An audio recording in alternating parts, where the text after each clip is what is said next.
clerk will be terminated. Without objection. Mr. President, I ask unanimous consent that the Senate proceed to SRES 142. The clerk will report. Senate Resolution 142, congratulating the Lady Aggies of Texas A&M University on winning the 2011 National Collegiate Athletic Association Division I Women's Basketball Championship. Without objection, the Senate will proceed to the measure. I ask unanimous consent that the resolution be agreed to, the preamble be agreed to, motion to reconsider be laid on the table. Without objection. I ask consent that we now proceed to SRES 143. The clerk will report. Senate Resolution 143, supporting the goals and ideals of National Safe Digging Month. Without objection, the Senate will proceed to the measure. I further ask the resolution be agreed to, the preamble be agreed to, the motion to reconsider be laid on the table. There be no intervening action or debate. Any statements relating to this measure appear at the appropriate place as if read. Without objection. I ask consent that the appointments at the desk appear separately in the record as if made by the chair. Without objection.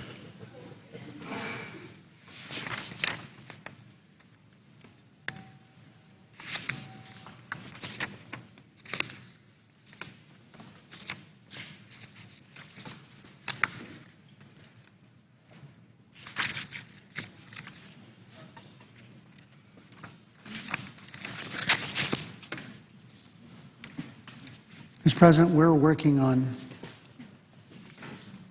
a way to move forward on the Small Business Jobs Bill. Staff has been working on this today. We have quite a number of amendments we're trying to get an agreement on. We haven't been successful yet. I hope we can be tomorrow because we really need to wrap that bill up in anticipation of the work that we have to do on passing the continuing resolution at the end of this fiscal year. So, Mr. President, I ask unanimous consent that when the Senate completes its business day, adjourn until 9:30 a.m. Wednesday, April 13th. Following the prayer and the pledge, journal proceedings be approved to date. The morning hour be deemed expired. The time for the two leaders be reserved for use later in the day. And the Senate proceed to a period of morning business for debate until 3 p.m. with senators permitted to speak for up to 10 minutes each, with the Republicans controlling time from 11:30 until 12:30 for purpose of a colloquy, and the majority controlling the time from 1 p.m. until 2 p.m., and the majority leader be recognized at 3 p.m. Without objection. As I indicated, Mr. President, we're working to complete action on the Small Business Jobs Bill that Chairman Landrieu has been so patient in helping us move this forward. In addition, the text of the long-term CR has been filed in the House and is available for everyone's review. It's on the Internet, and people can read it there also. We expect to receive it from the House on Thursday. Senators are encouraged to come to the floor to debate it tomorrow. Senators will be notified when votes are scheduled. If there's no further business to come before the Senate, I ask the following adjourn under the previous order.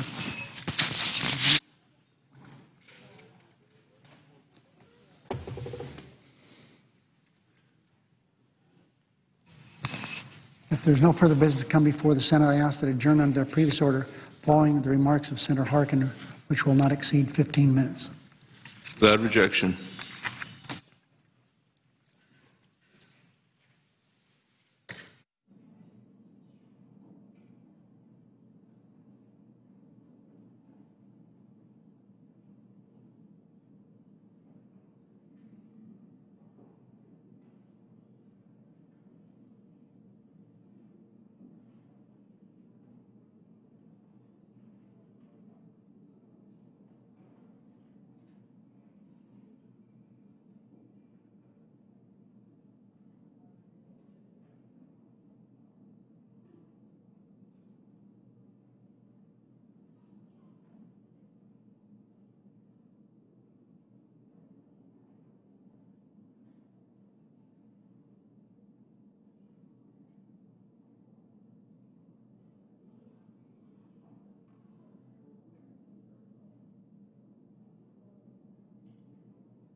Mr. President.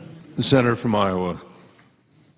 Mr. President, I ask unanimous consent that Amy Groshong, Rosie Romano, and Taylor Trevelyan of my staff be granted floor privileges for the duration of today's session. Without objection. Mr. President, there is one thing that every senator agrees on, Democrats and Republicans alike. With the economic recovery starting to gain strength, it's time to focus our attention on reducing deficits and restoring fiscal discipline. The current deficits are unsustainable and present a very real danger to our nation's future economic prosperity. However, there is sharp disagreement as to how best to achieve that shared goal. Along with other Democratic senators, I advocate a balanced approach that includes spending cuts and necessary revenue increases, while continuing to make crucial investments in education, infrastructure, and research, the things that are absolutely essential if we're going to stay competitive in the global economy. We know this approach can work because it's what we did under President Clinton's leadership in the 1990s. That budget at that time created large surpluses and put us on the track to completely eliminate the national debt within a decade. It also created a brief era of shared prosperity with 22 million new jobs and 116 consecutive months of economic expansion. By contrast, most Republicans, senators, favor an approach that I consider to be unbalanced, unfair, and highly unlikely to succeed. We've now had nearly a week to evaluate the House Republicans' budget proposal for 2012 and beyond, the so-called Ryan budget. And let's look at what this truly radical budget plan would do. It completely dismantles Medicare and Medicaid. It concentrates two-thirds of its spending cuts on programs serving the most disadvantaged people in our society, including seniors and people with disabilities, even as it preserves huge subsidies for special interests. It exempts corporations and wealthy individuals from shared sacrifice in order to bring deficits under control.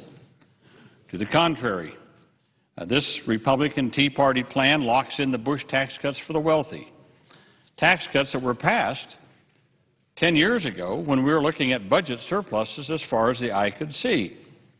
Well, under our present circumstances, the wealthy don't need these tax breaks, and we can't afford them. This budget of Mr. Ryan's and Republicans slashes the top tax rate from 35% to 25%. That's the lowest level since 1931. Indeed, this so-called deficit reduction plan includes tax cuts that would cost $2.9 trillion over the next 10 years compared to the CBO baseline, and that's according to the Nonpartisan Tax Policy Institute.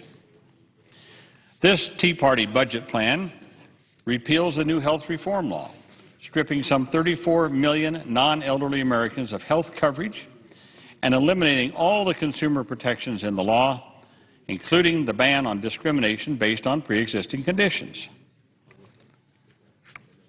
This budget of the Republicans repeals the Dodd-Frank Wall Street reform law, allowing financial manipulators to return to the same reckless practices that led to the financial collapse, to the Great Recession, and to much of our current huge budget deficits.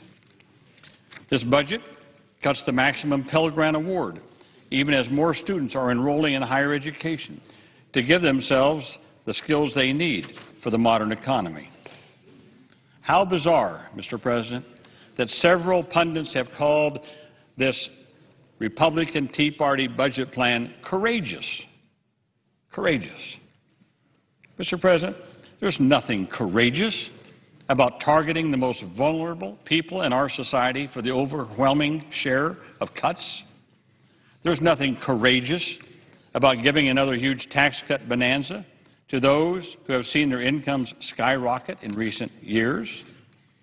There's nothing courageous about destroying the retirement security of tens of millions of American seniors, including dismantling Medicare and hacking away at Social Security.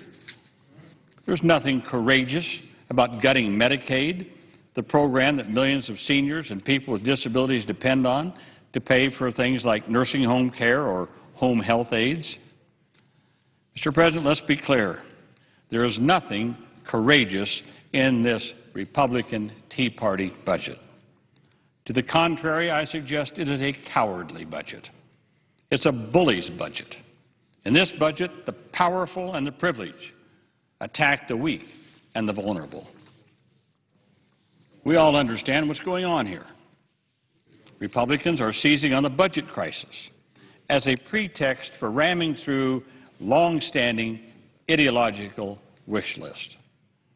At the state level, in Iowa, Wisconsin, Ohio, elsewhere, Republicans are using the budget crisis as a pretext for an assault on public workers, including teachers and firefighters and others.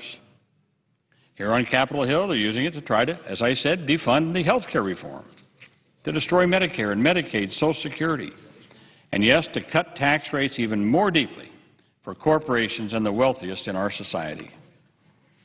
This Tea Party budget is an unprecedented assault on middle-class and working Americans.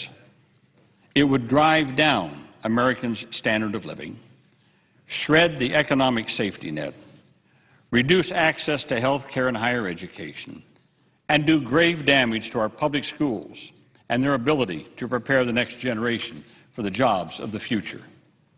And make no mistake, it's not about reducing budget deficits. Republican governors and Republicans here in Congress are demanding budget cuts to programs that the middle class relies on. At the same time, they continue to push for tax cuts for large corporations and the wealthy. Call this what it is. Republicans have openly declared class warfare. Republican governors have the gall to attack teachers and firefighters, police officers, other public employees, in the words of Indiana Governor Mitch Daniels, who called them, quote, the privileged elite, end quote. The privileged elite. Our police, our firefighters, our public employees are the privileged elite? Why? Well, I suppose because they actually have pensions. They have decent jobs, decent wages, access to health care. For heaven's sake, we shouldn't be dragging people down because they have a middle-class life. We should be working day and night to give every American a decent standard of living, to shore up the middle class rather than tearing it down. I suppose to Governor Daniels and others, if the middle class are the privileged elite, then I guess the middle class today are those who are making minimum wage, working at dead-end jobs. Is that the new middle class? Meanwhile, as Republicans at the state and national level go after the health care and retirement security of middle-class Americans, again, they're going out to pass new tax breaks for those who have already been showered with tremendous breaks in the past. The tax cuts that congressional Republicans secured in December, that's what was passed here in December, will add a whopping $354 billion to the deficit this year, even more next year. The Congressional Budget Office estimates that the tax cuts in the new House budget would cost the Treasury $2.9 trillion over 10 years. And yet now these very same Republicans claim to be worried about the deficit. Well, they're not really fooling anyone. This is not about deficit reduction. It's about ideology. Republicans are taking a meat axe to programs for the middle class, everything from cancer research to education, to transportation, to health care. And they're gutting the safety net for the elderly, the poor, and people with disabilities. It's the same old GOP game plan. Give huge, unaffordable tax cuts to corporations and the wealthy, enact budget cuts that assist the middle class and the most vulnerable. Mr. President, this new Tea Party Republican budget gives new meaning to the word extreme. Let's look at what they've proposed. This budget dismantles Medicare, creating a new private voucher program. So future seniors would have to pay out of pocket for many life-saving health care costs. It does nothing to control health care costs. It simply shifts the costs to the elderly individuals.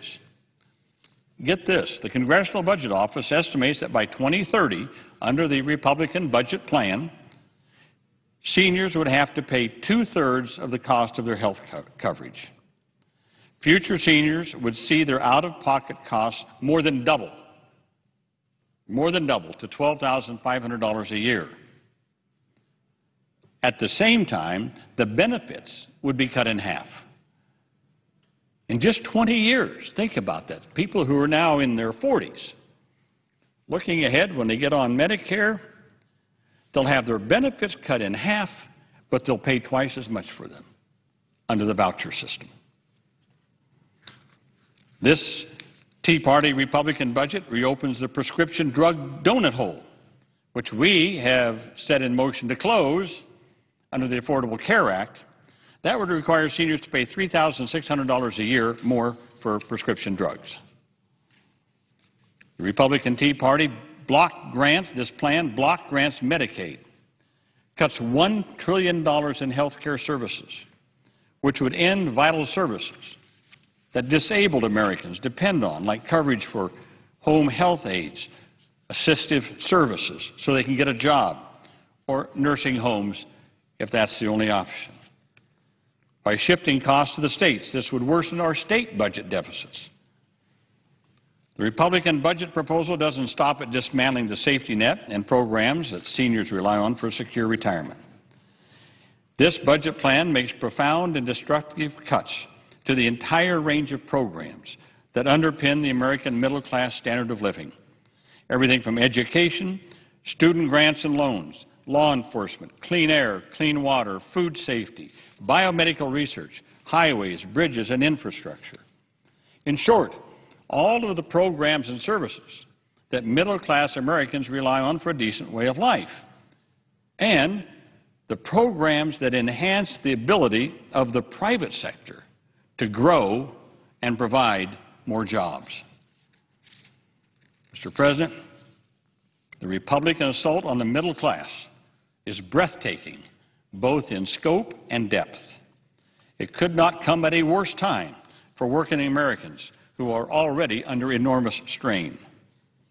It's no secret that people are working harder and longer than ever before, but they still can't seem to meet the cost of basic everyday needs like education and transportation, housing, let alone save enough to support themselves in their old age. Even before the Great Recession, working people weren't sharing in our nation's prosperity. The shared prosperity of the years after World War II created an expanding middle class, a soaring standard of living. But these wages, real wages, peaked in the 1970s, and they've been stagnant ever since. Think about that. They peaked about 1979. Real wages since 1979 have not gone up. And you wonder why the middle class, why Americans are so upset about what's going on. They realize this. They may not be able to put it in exact language, but I can tell you middle-class families know what's happened to them. They know that they've lost their earning power. Our middle-class jobs are also being shipped overseas, a trend actually encouraged by our tax code. Income inequality in America is reaching third-world levels. Job security, savings, pensions are disappearing, along with the American dream.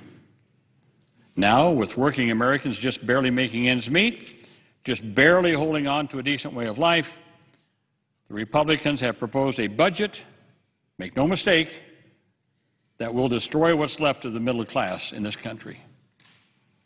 I couldn't disagree more strenuously with this approach. The future of our nation depends on our ability to ensure that everyone benefits from economic growth. It means putting policies in place that build a strong and vibrant middle class with good jobs, fair wages, good benefits. That's the America that I want to see, one where people who work hard and play by the rules can live a decent life.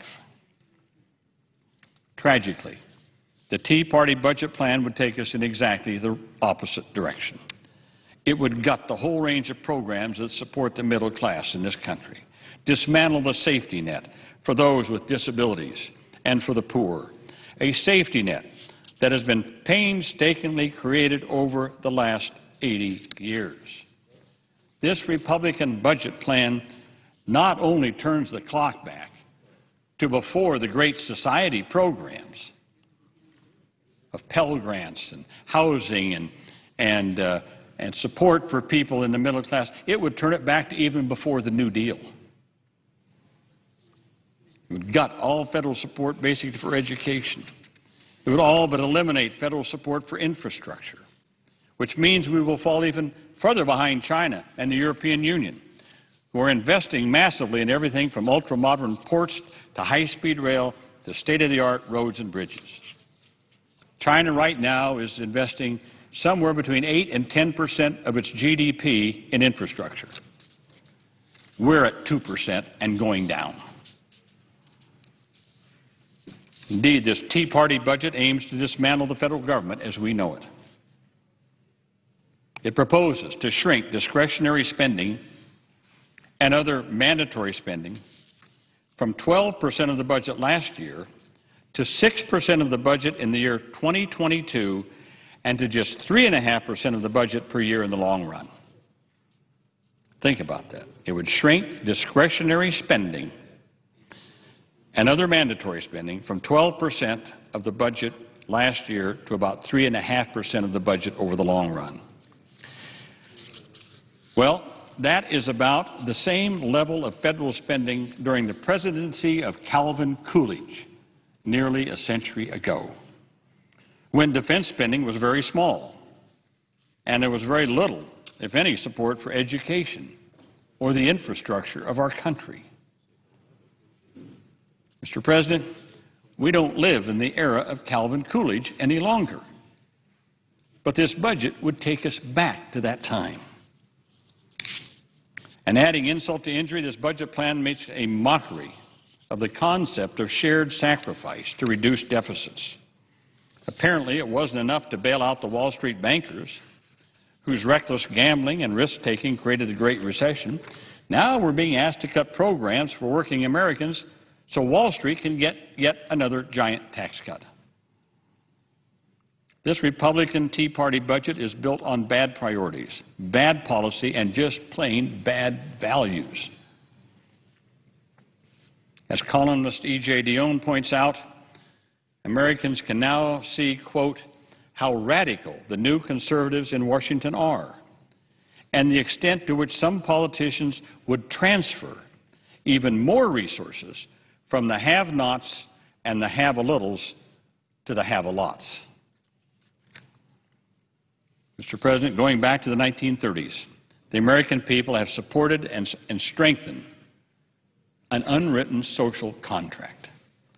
That social contract says that we will prepare our young, care for our elderly, and build a safety net for those who fall, who become disabled or sick.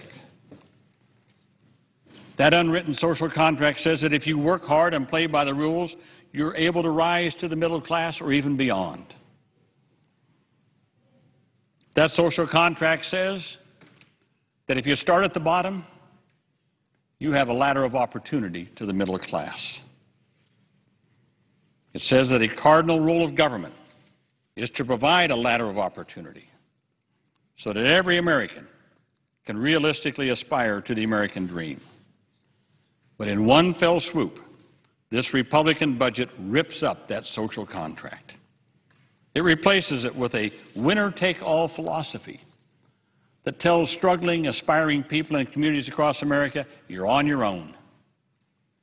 If you're a low-income high school student who can only afford college with the help of a generous Pell Grant, this budget says, tough luck, you're on your own.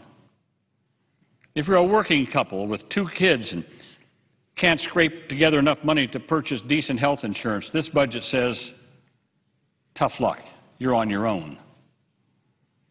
If you're a poor rural community that needs assistance to pay for a new sewer system or a flood control project, this budget says, tough luck, you're on your own. If you're a poor urban community struggling to find funding to create high-quality K through 12 public schools for your children. This budget says, tough luck, you're on your own. If you're a retiree with serious health problems and can't afford the big out-of-pocket costs in this Republican plan to do away with Medicare, or if your health insurance company abruptly cancels your policy, this budget says, tough luck, you're on your own.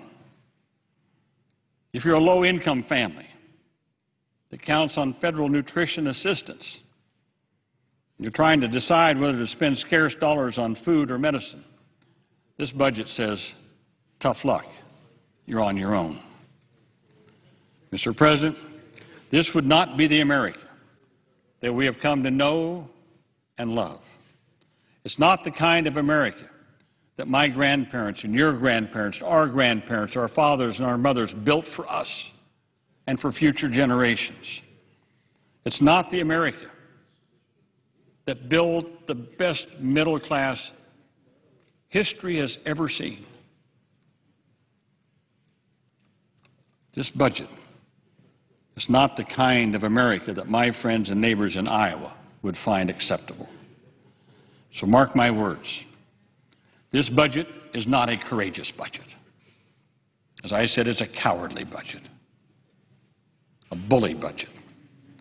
And the American people will not stand for this unwise, unbalanced, unfair assault on their economic security, their way of life, and the America that our grandparents and our parents built for us and for future generations. So, Mr. President, I will oppose with every fiber of my being these grossly misguided proposals in every way that I can. And I can assure you, Mr. President, the American people will not stand for this Tea Party Republican budget either.